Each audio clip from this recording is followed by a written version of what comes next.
സുഗതയുടെ കൂട്ടുകാരി മലയാളത്തിന്റെ സ്വന്തം കവയത്രി സുഗതകുമാരിയുടെ ഒരു പാട്ട് പിന്നെയും എന്ന കവിതയാണ് ഞാൻ ഇന്നിവിടെ ആലപിക്കാൻ പോകുന്നത്. ഒരു പാട്ട് പിന്നെയും പാടി നോക്കുന്നിതാ ചിറകൊടിഞ്ഞുള്ളൊരു കാട്ടുപക്ഷി.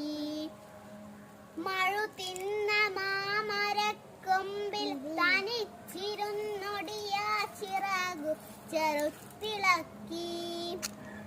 നോവുമെന്നോർത്തു പതുക്കെ അനങ്ങാതെ പാവം പണിപ്പെട്ടു പാടിടുന്നു.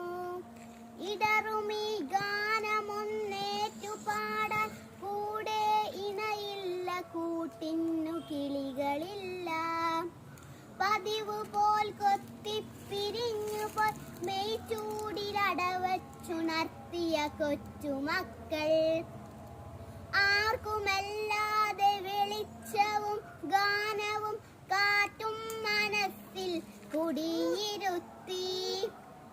വരവായൊരന്തിയെ കണ്ണാലൊഴിഞ്ഞു കൊണ്ടൊരു കൊച്ചുരാ പൂണർന്ന നേരം. ഒരു പാട്ട് കൂടി പതുക്കെ മൂളുന്നിത ചിറകൊടിഞ്ഞുള്ളൊരു കാട്ടുപക്ഷി. ഇരുളിൽ തിളങ്ങുമീ പാട്ടു കേൾക്കാൻ കൂടെ മരമുണ്ട്, മഴയുണ്ട്, കുളിരുമുണ്ട്, നിഴലുണ്ട്, പുഴയുണ്ട്, തലയാട്ടുവാൻ താഴെ വഴിമരച്ചോട്ടിലെ പുല്ലുമുണ്ട്. ആരുമില്ലെങ്കിലെന്തായിരം കൊമ്പത്ത് താരുകളുണ്ട്, താരങ്ങളുണ്ട്. അപ്പാട്ടിൽ ആഹ്ലാദത്തേനുണ്ട്, കനിവഴും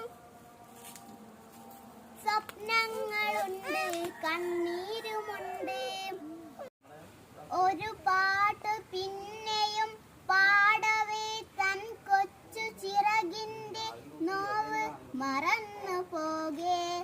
ഇനിയും പറക്കില്ല എന്നതോർക്കാതയ വിരിമാനമുള്ള ഉണർന്നുകൊണ്ടേ. വെട്ടിയ കുറ്റിന്മേൽ ചാഞ്ഞിരുന്നാത്രമായി ഒറ്റച്ചിറകിന്റെ താളമോടെ ഒരു പാട്ട് വീണ്ടും തെളിഞ്ഞു പാടുന്നിതാ ചിറകൊടിഞ്ഞുള്ളൊരു കാട്ടുപക്ഷി. ചിറകൊടിഞ്ഞുള്ളൊരു കാട്ടുപക്ഷി. നന്ദി.